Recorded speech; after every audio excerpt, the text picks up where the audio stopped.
Hey, the Thabreakmasta here, and this is gonna be my Blade episode 5 review, and let's just jump right into it. I'll say that episode's pretty good. It was good. It was good. It wasn't so beastly like the other ones, but it was a good episode nonetheless. And basically, the episode starts off with Blade like explaining what the Philippines, like the best place to go to try to find Deacon Frost is the Philippines because there's like this dark place where all this magic and crazy crap happens and stuff like that. So it'd be like the best cover up place for Deacon Frost to go. So that's why they went there. And we actually get to see a lot more of Deacon Frost in this episode. You actually get to see what he is, like what he kind of explains himself, like how he is and how he got his power. Basically, he did a lot of experiments on himself as well as other experiments to basically make him to what he is now, to why he's so powerful and everything like that. He was a human turned vampire, or I think is what he said. So, I mean, he's pretty powerful, and the person he was talking to while he was explaining all this was this new vampire, and his name is Lucius, or something like that. It's Lucius.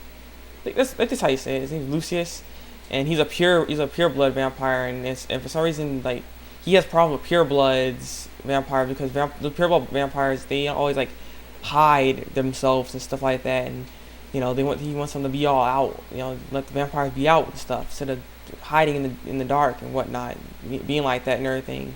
So yeah, so as I said, basically was trying to explain his whole plan to him in some way, and the pure blood vampire Lucius was like pretty interested in what he was saying, so he was like sticking around to see what's gonna happen.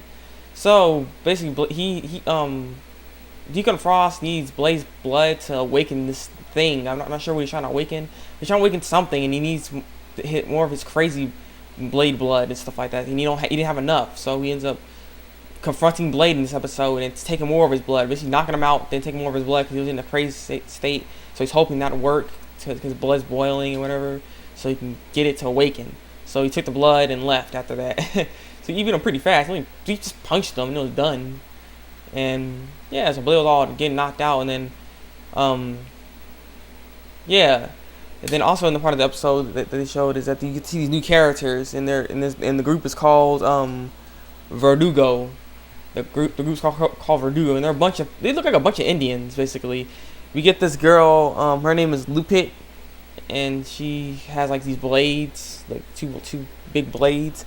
There's a guy named Siramon, and I think he's an archer. I'm not really sure what he was, and yeah. That dude it doesn't really matter who he is because he ends up dying in this episode anyway. I thought he was important. None of these guys don't seem important, so I guess it doesn't really matter if you even know their names. But yeah, so later in the episode, they're looking for this monster or this demon thing, and they need to kill and stuff. And like Deacon Frost summoned that thing, so they know about Deacon Frost and all that stuff like that. And so like, well, we're going at the same thing and whatnot. And so the monsters are appearing and coming, and then they start attacking it. And apparently that monster was pretty tough, so it ends up basically killing her teammates, and she was all alone. Well, not all alone. Blade and Makoto was there, but her family's gone. Her family's dead off of this because of what Deacon Frost did to whatever that little monster thing was. So she was all depressed, sad off of that, and getting like it should be. And like I said, Blade was already kind of hurt, and he needed to do that stuff to like put in his arm to control the bloodlust he had because he was turning into a vampire when he saw him. So he ends up doing that. And after that, she ends up asking him, "What are you?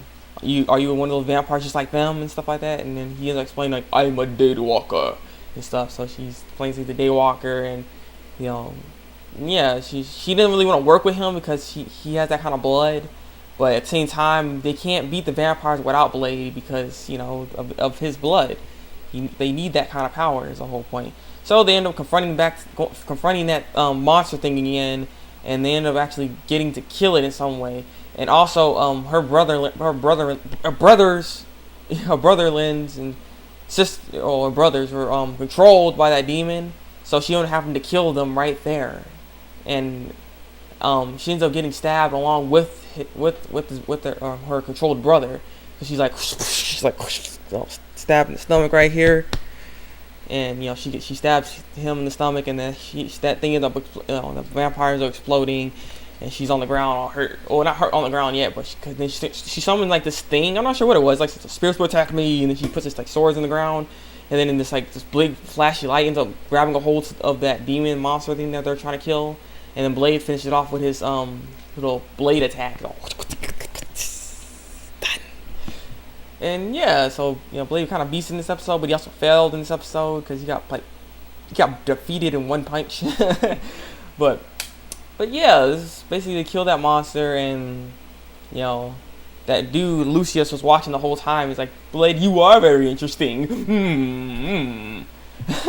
So yeah, that was basically the episode. After that, because then they're just talking about we will stop Deacon Frost from doing all this stuff because he's bringing suffering and stuff like that. This reminds me. Deacon Frost reminds me of Naraku from Inuyasha, how he's like controlling, manipulating all these things and doing all this crap, so evil, and it's building his evil, his evil record basically to how he is, and it's just it kind of reminds me of him. I'm just saying, like, it has that kind of feel to where like how he's doing all that stuff and doing like just making everyone all sad and crap like that. But yeah. Tell me what you think about this episode. Leave a comment below. And if you haven't seen the episode, go watch it. Come back and leave a comment. Rate. Subscribe to my channel. It's the Thabreakmasta Blade Episode 5 review. Break out.